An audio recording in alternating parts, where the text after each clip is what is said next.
Salut Watson, c'est Maë, je suis chanteuse et je t'emmène avec moi dans mon spot préféré, le studio Y-Prod où tout a commencé.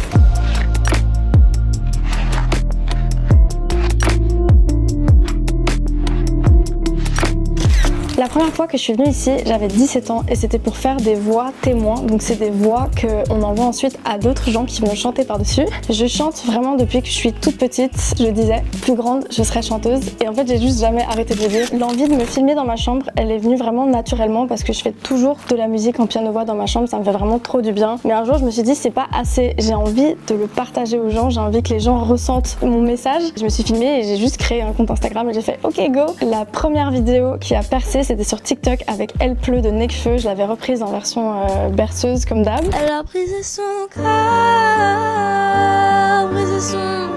sur moi. Et elle a fait 1 million de vues. Et pour moi, c'était incroyable.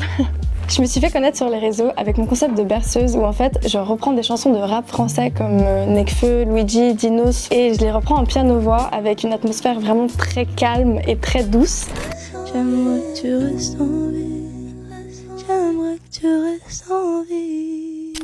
L'année 2023 pour moi a été vraiment très significative. J'ai sorti mes tout premiers singles de mon projet sur les plateformes. J'ai eu mon tout premier contact avec le public, donc mes premiers concerts, mes premières interviews radio et à la fin il y a eu les Tataki Awards qui s'est déroulé à l'usine à gaz où c'était la première fois que je me présentais avec cette formation-là. J'ai pu tester, jouer avec le public, c'était incroyable comme souvenir, j'ai adoré. Je fais de la musique pop avec des influences urbaines R&B. Je m'inspire de tous les styles musicaux parce que je pense qu'il y a du bon à prendre de partout. J'ai fait ma première tête d'affiche pour mon tout premier concert rien qu'à moi à Fribourg et c'était incroyable. J'avais tellement peur parce que j'avais un peu comme une sorte de syndrome de l'imposteur de me dire mais est-ce que j'ai vraiment le droit? Enfin, il y a vraiment des gens qui vont venir. J'avais tellement peur que la salle juste elle soit vide, qu'il y ait genre mes potes, ma famille qui sont en mode allez let's go. Mais en fait pas du tout. Il y avait du monde. Entre les Tataki Awards et mon concert à Fribourg, j'ai été invitée en tant que première partie au Transborder à Lyon et au Trianon à Paris. La pression était différente parce que déjà niveau capacité de salle c'est pas pareil. C'est entre 1000 et 1500 personnes. C'est des gens qui ne sont pas là pour moi en premier quoi, ils sont payés pour aller voir un autre artiste et donc j'ai dû me démarquer et ça a tellement marché, les gens étaient tellement réceptifs. S'il y a un festival que je rêve de faire, je pense que ce serait Paléo sur la grande scène parce que j'y vais depuis que je suis toute petite et en tant que Suisse, ce serait un accomplissement de fou.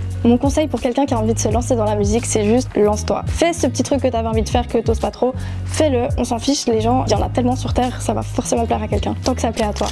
Merci Watson d'être venu dans mon spot préféré, j'espère que vous en avez appris plus sur moi et moi, je me réjouis de vous retrouver pour la sortie de mon EP.